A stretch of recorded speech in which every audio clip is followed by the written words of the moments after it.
미국과 중국이 지금 전쟁 직전입니다. 근데 싸우는 이유가 뭔지 아세요? 영토도 아닙니다. 석유도 아닙니다. 지금 여러분 손에 들려있는 스마트폰. 그 안에 박혀있는 손톱만한 칩 하나 때문입니다. 그 칩 하나 때문에 세계 최강대국 두 나라가 전쟁 직전까지 간 겁니다. 그 작은 것 하나 때문에 수십만 명이 직장을 잃었고, 그 작은 것 하나를 차지하려고 지금 이 순간에도 각국 정부가 수백조 원을 쏟아붓고 있거든요. 생각해보세요. 석유 때문에 전쟁이 난다는 건 다들 알잖아요. 근데 지금은 칩 때문에 전쟁 이야기가 나옵니다. 반도체가 21세기에 석유가 된 겁니다. 아니, 어떤 면에서는 석유보다 더 무섭습니다. 석유는 대체제라도 있어요. 전기차, 태양광. 근데 반도체는요? 대체할 수 있는 게 없습니다. 현대 문명 자체가 이 칩 위에서 돌아가고 있으니까요. 비행기가 뜨는 것도, 병원 수술실이 돌아가는 것도, 여러분 월급이 통장에 찍히는 것도 전부 반도체가 살아있어야 가능한 일입니다. 그런데 지금 그 반도체를 둘러싸고 전 세계가 흔들리고 있습니다. 왜일까요? 어쩌다가 손톱만 한 칩 하나가 세계 경제의 심장을 쥐게 된 걸까요? 지금부터 그 이야기를 시작하겠습니다. 때는 2022년 10월입니다. 미국 상무부가 전 세계를 향해 선전포고를 날렸습니다. 대중국 반도체 수출 규제 발표. 내용이 충격적이었어요. 첨단 반도체 칩, 반도체 제조 장비, 설계 소프트웨어, 심지어 미국 기술이 조금이라도 들어간 반도체까지. 중국 기업이 이것들을 손에 넣지 못하도록 전면 차단하겠다는 겁니다.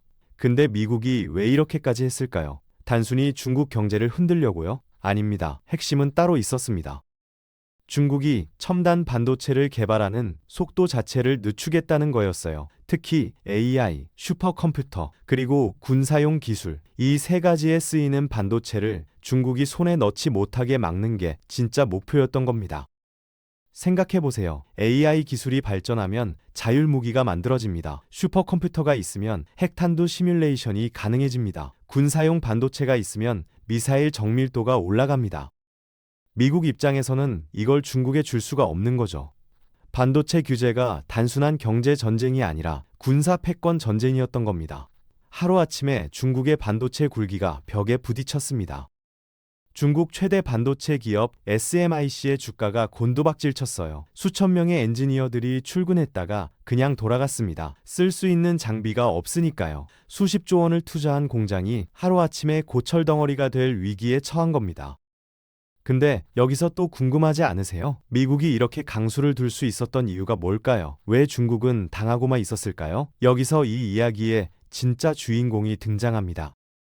ASML, 네덜란드의 작은 도시 에인트호번에 있는 이 회사, 들어보신 분 있으세요? 아마 대부분 모르실 겁니다. 근데 이 회사가 없으면 삼성도 못 만들고 TSMC도 못 만들고 인텔도 못 만듭니다.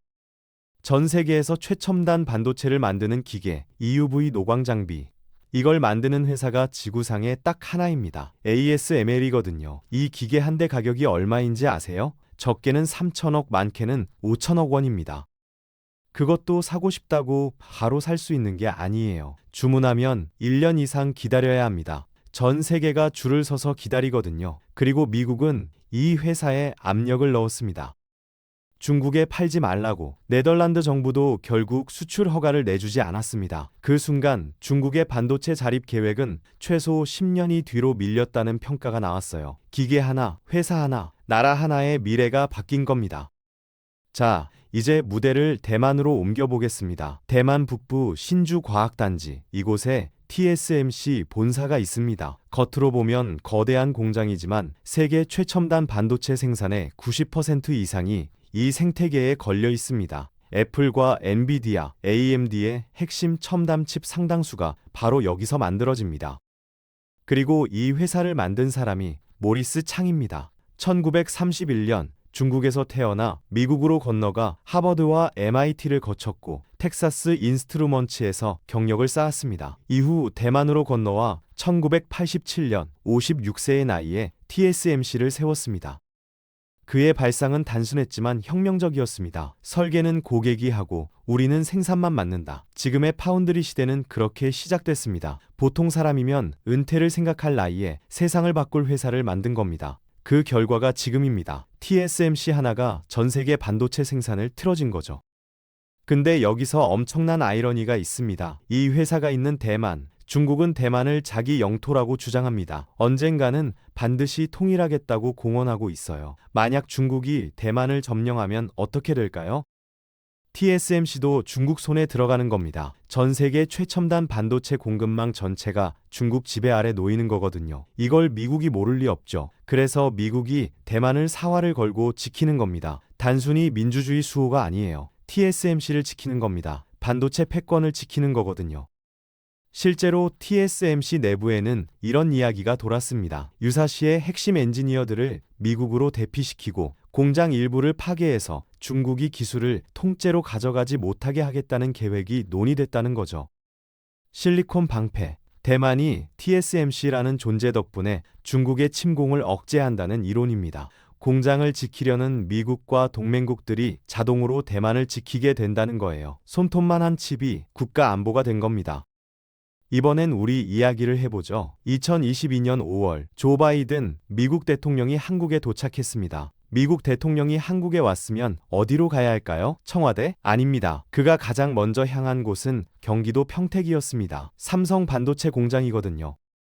세계 최강대국의 대통령이 한국 땅을 밟자마자 반도체 공장으로 달려간 겁니다. 이게 무엇을 의미하는지 직감적으로 느껴지지 않으세요? 공장 안에서 바이든은 이재용 회장 옆에 서서 웨이퍼를 들어올렸습니다. 전 세계 카메라가 그 장면을 찍었어요. 반도체가 이제 단순한 산업이 아니라 외교의 언어가 됐다는 걸 그 한 장의 사진이 말해주고 있었던 겁니다. 미국은 한국에 손을 내밀었습니다. 우리 땅에도 공장을 지어달라. 보조금 줄게. 세금 혜택 줄게. 삼성, SK하이닉스 모두 미국에 공장을 짓기로 했습니다. 수십조 원짜리 투자죠.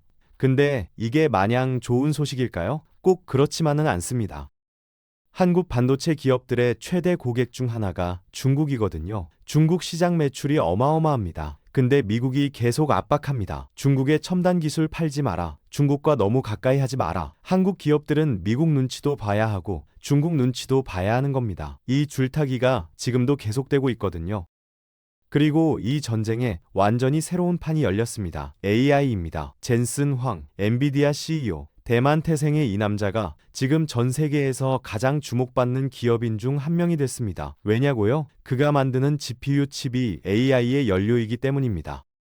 챗GPT 한 번 쓸 때마다 엄청난 연산이 일어납니다. 그 연산을 처리하는 게 엔비디아 칩이에요. 전 세계 기업들이 AI 개발 경쟁에 뛰어들면서 엔비디아 칩 수요가 폭발했습니다. 마이크로소프트, 구글, 메타, 아마존 이 공룡들이 전부 엔비디아 앞에 줄을 섰어요.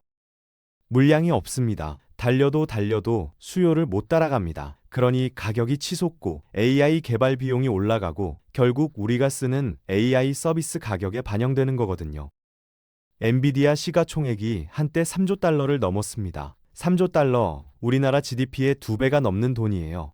칩 하나 만드는 회사가 이 정도 가치를 갖게 됐다는 게 지금 세상이 얼마나 반도체에 종속돼 있는지를 보여주는 거죠.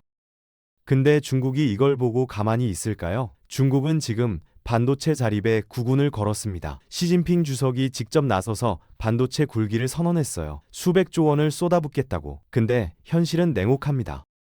반도체는 돈만 있다고 되는 게 아닙니다. 수십 년간 쌓인 기술, 노하우, 인력, 그리고 수천 개 부품의 공급망이 촘촘하게 얽혀 있어야 해요. 중국이 아무리 돈을 쏟아도 ASML 장비 없이는 최첨단 칩을 만들 수 없는 구조입니다. 그 장비를 못 사게 막아놨으니까요.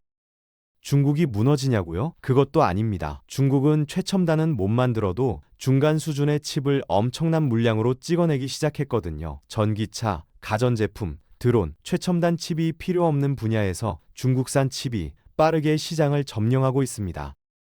이게 또 새로운 위협이 되고 있는 거죠. 이 전쟁 끝이 보이지 않습니다. 결국 한 가지 질문으로 돌아옵니다. 이게 우리한테 무슨 의미냐고요? 지금 이 반도체 패권 전쟁은 단순히 기업 간 경쟁이 아닙니다.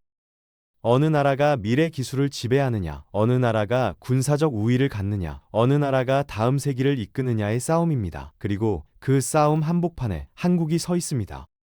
삼성과 SK하이닉스가 흔들리면 우리 경제가 흔들립니다. 반도체 수출이 우리나라 전체 수출의 20%가 넘거든요. 이 칩 싸움에서 어느 편에 서느냐, 어떻게 살아남느냐, 이게 앞으로 수십 년간 한국의 운명을 가를 수 있는 문제입니다.